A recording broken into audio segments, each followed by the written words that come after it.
নমস্কার সবাইকে। প্রতিমা ভেজ কুকিংয়ে সবাইকে স্বাগতম। আজ আমি তোমাদের সাথে চটপটি রেসিপি শেয়ার করব। এই চটপটি তৈরি করতে লাগবে সেদ্ধ আলু, লেবু, তারপরে কুচি করে কেটে রাখা শসা, লাগবে নিমকি, আর লাগবে কাঁচামরিচ কুচি। এখানে একটা প্লেট নিয়েছি। এবার সেদ্ধ আলুগুলো গ্রেটার দিয়ে গ্রেট করে নেব। তোমরা চাইলে এখানে হাত দিয়ে ম্যাশ করেও নিতে পারো। আমি গ্রেটার দিয়ে অল্প অল্প করে গ্রেট করে নিচ্ছি। আর এখানে আমি 3 টুকরো আলু গ্রেট করে নিয়েছি। এবার দিয়ে দেব বাদবাকি মশলাগুলো। প্রথমে দিয়ে দিচ্ছি চটপটি মশলা পরিমাণ মতো, আর চারিদিকে চটপটি মশলাটা ছড়িয়ে দিচ্ছি। এবার দিয়ে দেব বিট লবণ।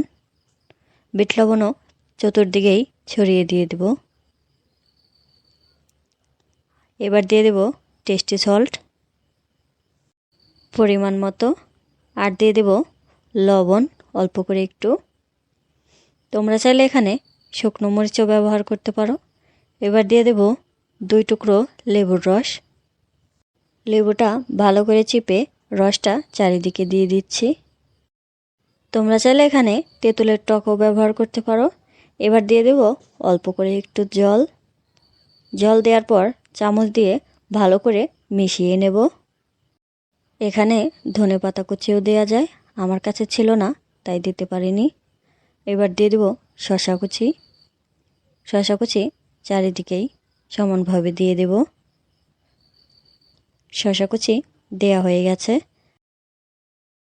এবার দিয়ে দেব কাঁচামরিচ কুচি।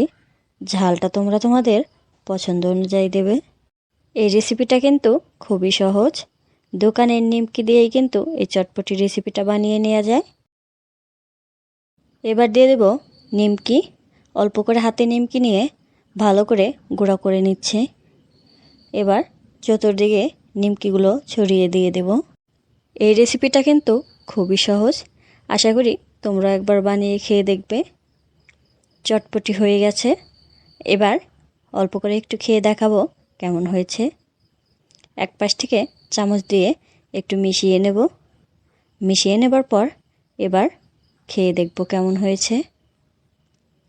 আর চটপটিটা কিন্তু অনেক মজা হয়েছিল। আজকের এই রেসিপিটা তোমাদের কেমন লাগলো অবশ্যই কমেন্ট করে জানাবে। সবাই ভালো থাকবে, সুস্থ থাকবে। নমস্কার।